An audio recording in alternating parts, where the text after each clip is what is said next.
Harry's wife, she talks more than her guests.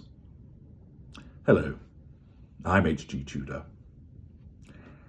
Harry's wife loves the sound of her own voice. We've seen this with regard to the way that she speaks in interviews, what she says when she provides speeches, the things that she wrote about on the TIG.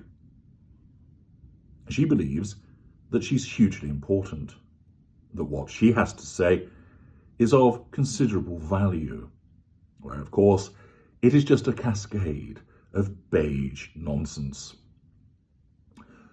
The One Young World Summit speech that she gave back in September was possibly one of the most interest-free speeches that I had ever had the misfortune to listen to.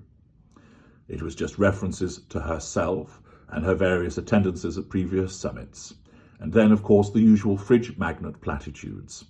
On and on she drones, with this immense capacity to say so much without actually saying anything at all.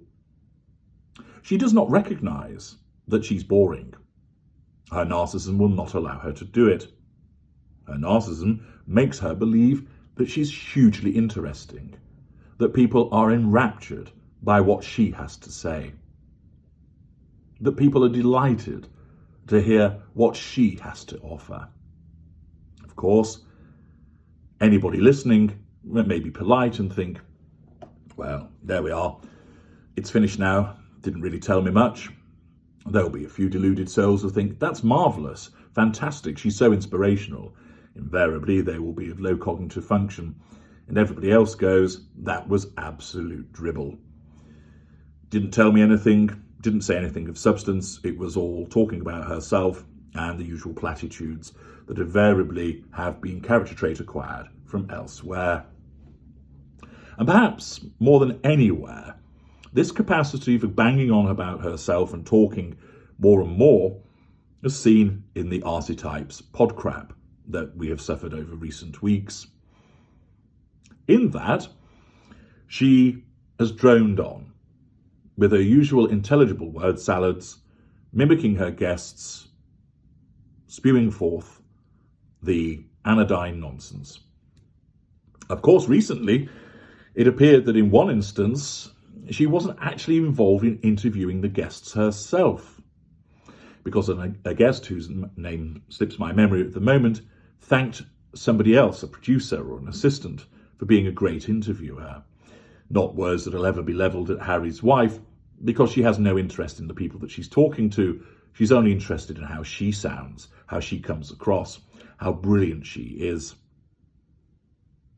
It's no surprise, to an extent, that other people do the donkey work. After all, Harry's wife is intrinsically lazy, driven by her narcissism. So if she can get other people to do the actual question asking, and she just gets to do the script of what she wants to say, and then the two are sewn together by the production staff, then so much easier. Indeed, one of the things that was apparent when you listen to it is that the guests don't talk over one another, as is often the case, or interrupt, or perhaps one or two words are where they intercut.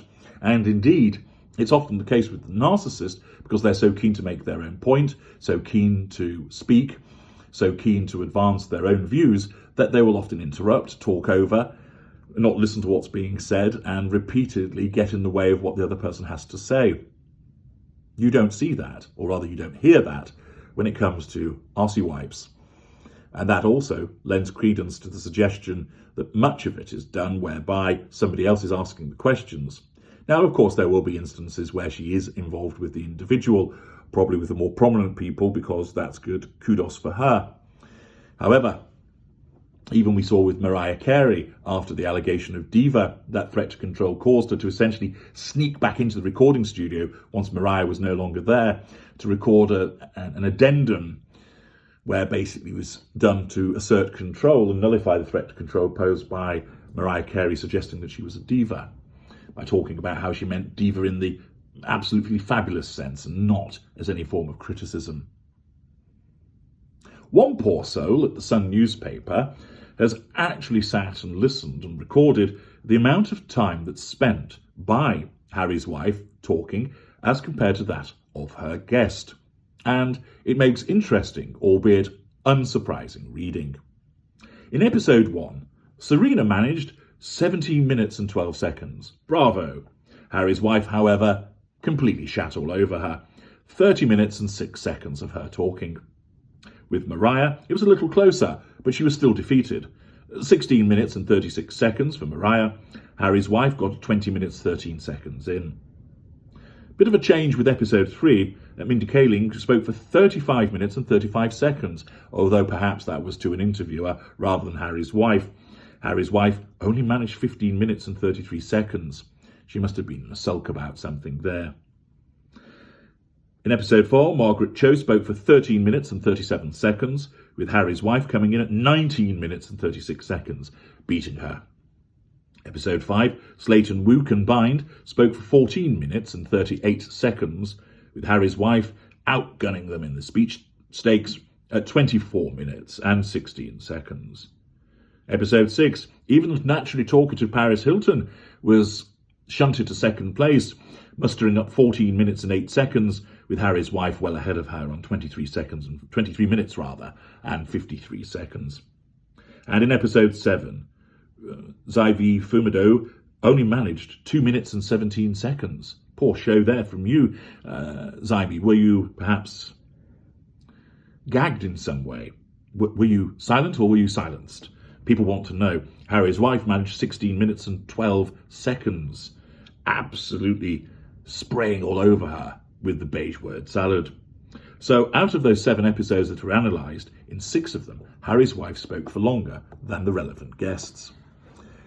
This, of course, is demonstrative of her narcissism, that sense of entitlement to keep on talking, her grandiosity in engaging in meaningless monologues, hogging the conversation, her lack of emotional empathy, both for the person that she's interviewing or purportedly interviewing, namely not giving them much airtime or to expand on their points, and moreover, no emotional empathy for her audience, who actually are wanting to hear about the person that she's talking to, not listening to her bang on about her own personal crusade, ticking off all of those insults that she's been subjected to in the past, which we know is purely what RC Wipes is all about.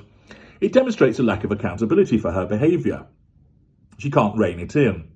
It demonstrates a lack of boundary recognition in being the one that talks the most. The gift of the good interviewer is to ensure that, of course, suitable preparatory work is done, and you allow your guest to speak and to tell their story, that you coax the anecdotes and bon mots out of them, and that you, largely, are unheard of.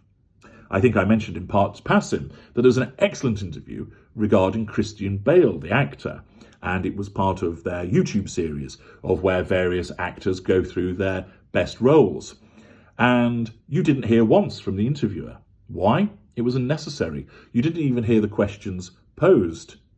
They weren't seen as fundamental to the interview, or at least the publication of the same.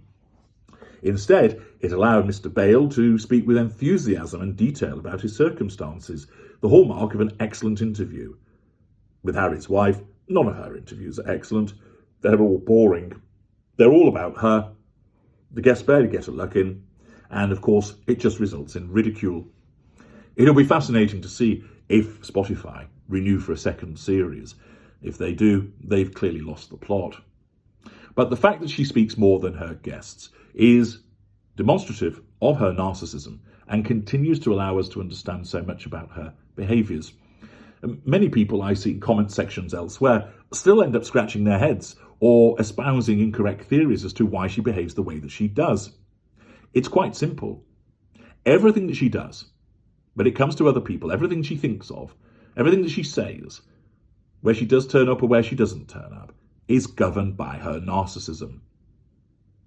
And its various facets of delusion, grandiosity, sense of entitlement, lack of emotional empathy, lack of accountability, various manipulations, various aspects of the narcissistic dynamic, haughty behaviours, magical thinking, and poor boundary recognition. Those, if you like, are the various members at the feast, all invited by her narcissism. And each thing that she does is governed by one or more of those aspects in pursuit of the prime aims. That is the explanation. Many people I see still don't grasp that that's what's driving her behaviour, that they think that it's something else. It is not. And that's why she provides such an excellent study, because she is so prominent. There's so much material to analyse, but also because there are still many, many people who need to be educated about what Harry's wife is. I'm H.D. Tudor. Thank you for listening.